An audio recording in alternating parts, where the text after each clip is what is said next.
ओम शांति। पुस्तक पठन श्रीमद् भगवत गीता रहस्य। लेखक ब्रह्मा कुमार सुधांशु शेखर मिश्र। चतुर्थ अध्याय ज्ञान योग। संयम रूपी अग्नि रे चक्षु कर्णादि इंद्रिय मानकु आहुति प्रदान करने गीता निर्देश दिए।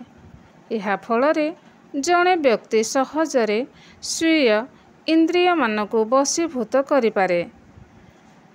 केही साधक इंद्रिय भोग्य समस्त विषय गुड़िक भोग करती, किंतु इंद्रिय कर्म द्वारा मन को विचलित हेबाकु दियंती नहीं।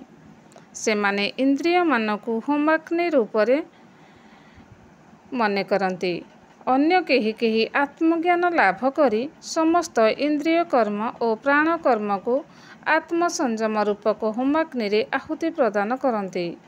आत्मिक स्थिति रे रही परमात्मा सहित मन को एकाग्र करने द्वारा जो योगाग्नि प्रज्वलित हुए, से आत्मार समस्त मलिनता बा जन्म जन्मांतर पाप जली पोड़ी पाउंस हो जाए।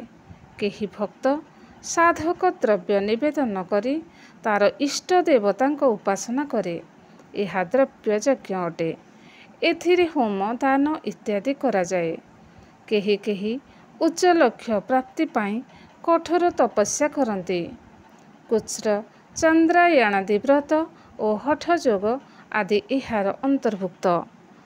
अन्य केतेक स्वाध्याय सत्संग तथा व्रत उपवास रूपक यज्ञ अनुष्ठान करिथांती। द्रव्य यज्ञ रे अहंकार स्वार्थ विषय वासना थिबारु यह द्वारा व्यक्तिर आत्मिक कल्याण हुए नहीं। सेहीपरि हठ योग द्वारा साधक रिधि सिद्धि आदि अनेक चमत्कार शक्तिर मालिक होई पारे, किंतु यह द्वारा मध्य आत्मा मुक्ति और जीवनुक्तिर अधिकारी होई पारे नहीं। एही दृष्टिरु योग यज्ञ सर्वश्रेष्ठ।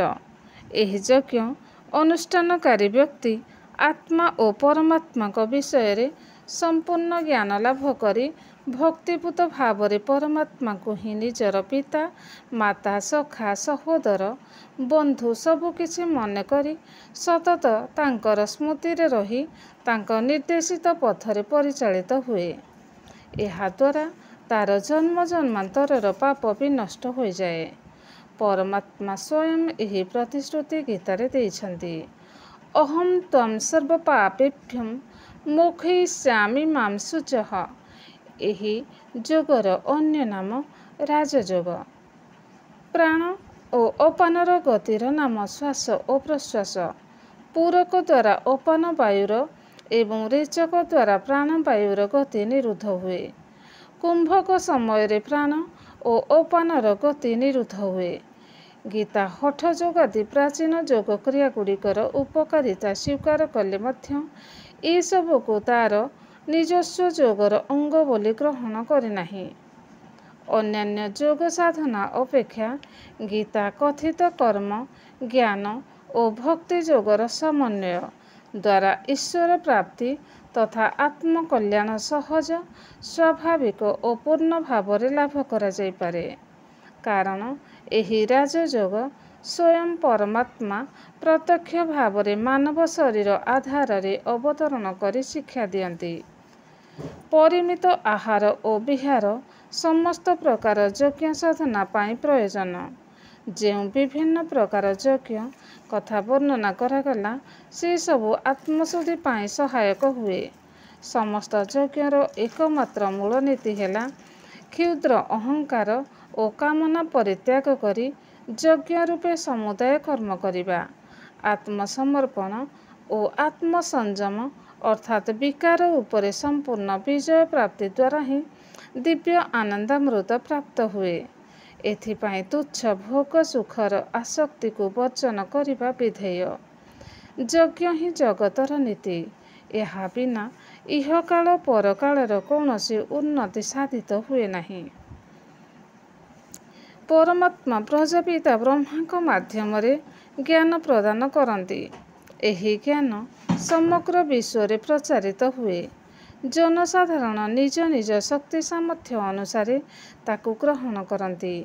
ଏହିପରି ବିଭିନ୍ନ ଯଜ୍ଞର ସୃଷ୍ଟି ହୁଏ। କର୍ମରୁ ହିଁ ଏହି ଯଜ୍ଞଗୁଡ଼ିକର ଉତ୍ପତ୍ତି। କାରଣ ଈଶ୍ୱରୀୟ ଜ୍ଞାନ ପ୍ରାପ୍ତ ହୋଇ ମନୁଷ୍ୟ ଯେଉଁ କର୍ମ କରେ ତାହା ହିଁ ଯଜ୍ଞ ରୂପେ ପରମାତ୍ମାକୁ ଅର୍ପଣ କରେ। ଏହିପରି ଜାଣି ଯେଉଁମାନେ କର୍ମରେ ତତ୍ପର ହୁଅନ୍ତି ସେମାନେ ଜୀବନ୍ମୁକ୍ତ ଅବସ୍ଥା ପ୍ରାପ୍ତ ହୁଅନ୍ତି। ଈଶ୍ୱରୀୟ ଜ୍ଞାନଯୁକ୍ତ କର୍ମ କାମନା ଶୂନ୍ୟ ହୋଇଥିବାରୁ ଏହା ଶ୍ରେଷ୍ଠ ଫଳ ପ୍ରଦାନ କରେ। ତେଣୁ ଜ୍ଞାନଯଜ୍ଞ ଦ୍ରବ୍ୟଯଜ୍ଞ ଅପେକ୍ଷା ଶ୍ରେଷ୍ଠ। ନିଷ୍କାମ କର୍ମ ଦ୍ୱାରା ଜ୍ଞାନ ପରିପୃଷ୍ଟ ଓ ପରିବର୍ଦ୍ଧିତ ହୁଏ। କର୍ମ ଜ୍ଞାନର ପରିପନ୍ଥୀ ନୁହେଁ। କାରଣ ଜ୍ଞାନ ଦିବ୍ୟ କର୍ମର ପ୍ରେରକ ଅଟେ। ତେଣୁ ସମସ୍ତ କର୍ମ ଜ୍ଞାନରେ ହିଁ ପରିପୂର୍ଣ୍ଣ। ସର୍ବଂ କର୍ମାଖିଳଂ ପାର୍ଥଂ ଜ୍ଞାନେ ପରିସମାପ୍ୟତେ। କ୍ରମଶଃ ଓମ୍ ଶାନ୍ତି।